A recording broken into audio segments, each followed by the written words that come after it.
Hey everyone, Dustin here with the Han Private Wealth.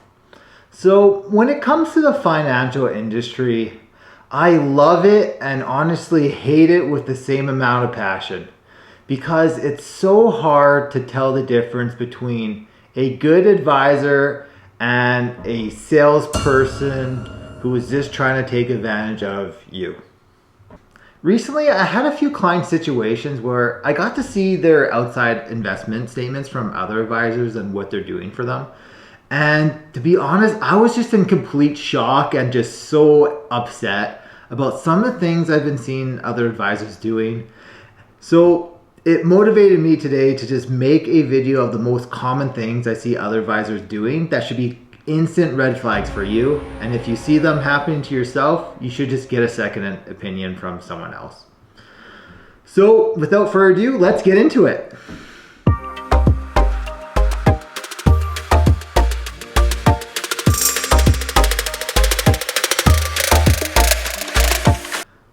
The first red flag I have for you is if your advisor recommends investment products that lock in your money. So back in the day, we had these things where are called deferred sale charges, or DSC for short. Basically, how they worked is you would put your money into some kind of fund, and your money would be locked in for, say, 7 years. And if you redeem your money before the 7 years is up, you would pay a big, percentage penalty fee to get your money out of it. So a while ago, regulators actually banned these kind of investments.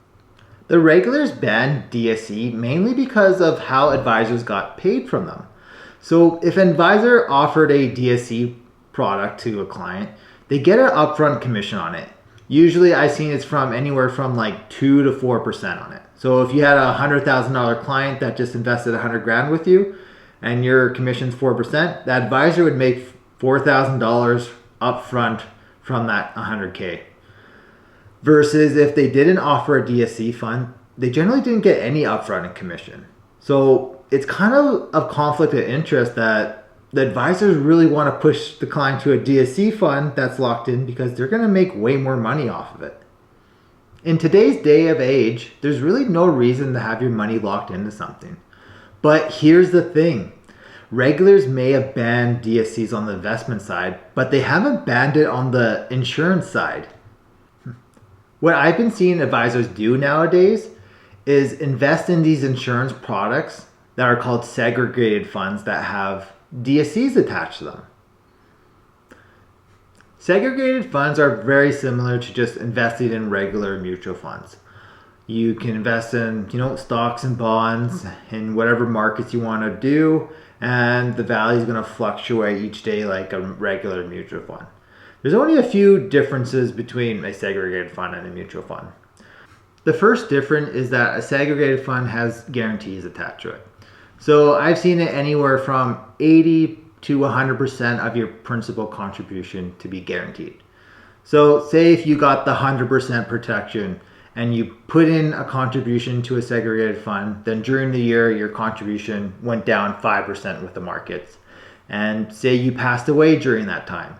So if you passed away, the segregated fund would actually pay you 100% of your principal contribution, even though your contribution was down 5% because of the markets, because you chose that type of guarantee. The second difference is that a segregated fund can have a named beneficiary on non-registered accounts. So money invested outside of the RSP, tax-free savings account, or pension accounts. By having that named beneficiary on a non-registered account, it stays out of your state, avoids probate, and just goes to whoever you name as your beneficiary, basically within 30 days of you passing away. So here's the thing about segregated funds. In my professional opinion, the only attractive thing about them is the fact that you can have a named beneficiary for non-registered accounts. And pretty much the only time that I would ever recommend to someone to invest in these things is if you're someone who is older, like your 70s or beyond, or someone with a shortened life expectancy that has a lot of money in non-registered accounts that wants to simplify their state as much as possible. I've worked on a number of different cases where the client had over $1 million in a non-registered account, And their biggest concern was that they just wanted to simplify their estate because they had a number of different kids that they didn't want fighting. So we put them in the segregated fund, and when they passed away, that account with over $1 million was settled within 2 weeks because it's insurance product is what a segregated fund is. So it stays out of state, avoids probate, goes to whoever is the named beneficiary, and nobody can fight it. When it comes to the guarantees of segregated funds, I think they're absolutely meaningless for one very simple reason. If you look at the stock markets for the last 100 years and you picked any one starting point and looked over the long run, say past 5, 10, 15 years of that starting point, you're going to find it very hard to find a situation where the end point of the markets ended below the starting point. Because almost every situation you'll find, they end at a higher point because the markets keep going up over the long run. You know what? There may be a bunch of noise over the short run within like less than 5 years, but over the long run, the markets just keep going to a higher spot. So why pay an extra premium to protect your principal where after, the first couple years of investing in the markets in a segregated fund, the odds of you being down in your investment would be pretty low. This meaningless feature also comes with a hefty price tag. Because out of any type of investment fund that you can invest in, segregated funds are among the highest costing funds to invest in. It's very common to see a segregated fund cost close to 3 or over 3% in fees. And what I've been seeing advisors do is put young people who don't even have much investments or just starting out in these segregated funds and paying these hefty fees, or being in these segregated funds that have DSC schedules attached to them so they can't even get out of them without paying a big fee. And these fees are really making it harder for you to retire. Let me show you how much these fees can cost you. Say you had an investment worth $100,000 and you invest it for the next 30 years and you didn't contribute or redeem anything from that $100,000 during those 30 years. Also say you invest all of the money in a segregated fund. The segregated fund makes 7% per year but has an annual 3% fee to it. So your net return after the fee is taken off is 4% per year. If this situation played out in 30 years, your $100,000 would have grown to approximately $324,000.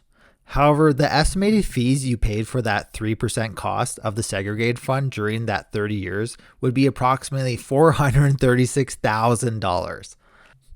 I don't know about you, but I think having an extra $436K in my pocket can make a huge difference for me being able to retire earlier. Again, to me, paying close to $500,000 in fees for a guarantee that really is meaningless is not worth it. Also, any segregated fund you invest in, you could find a mutual fund or an index fund that's invested in pretty much the exact same way for next to nothing in fees compared to a 3% fee a segregated fund can have.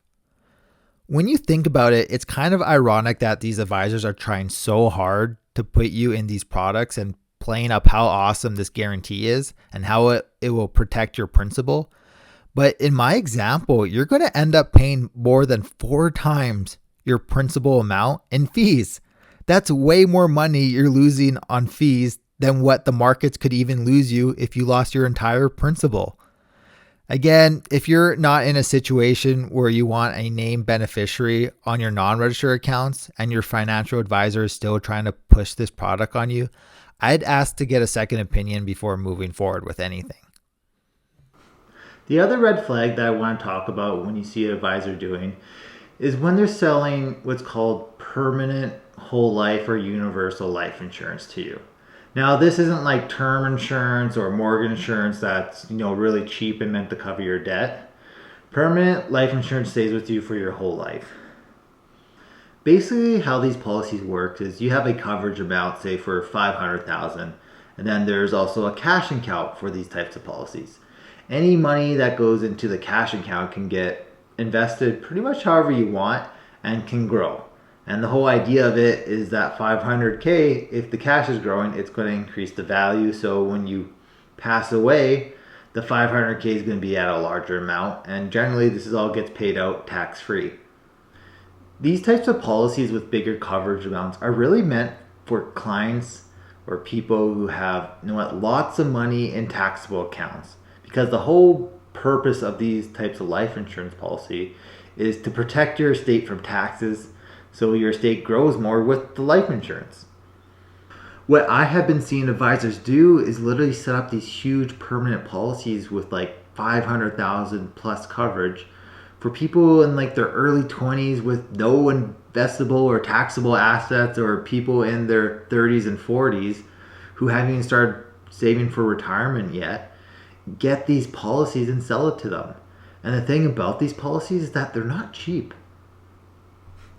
If you checked out one of my recent videos about the biggest financial mistake that I see people make, which is starting too late saving and investing for retirement, what is happening to these people who are getting these huge insurance policies that they end up spending more of their extra cash flow on this insurance policy than being able to save for the retirement.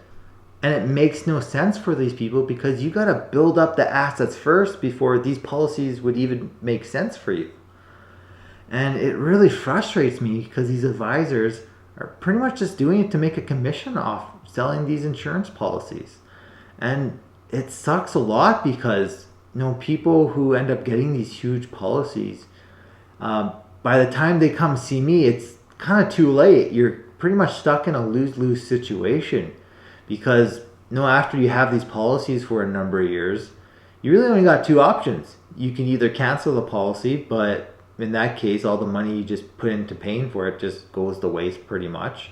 Or your second option is you keep paying for this policy for the rest of life, and eventually it will pay out when you pass away, but you still got to put all this money towards your insurance policy, where it really should be going towards saving your retirement to help you retire faster.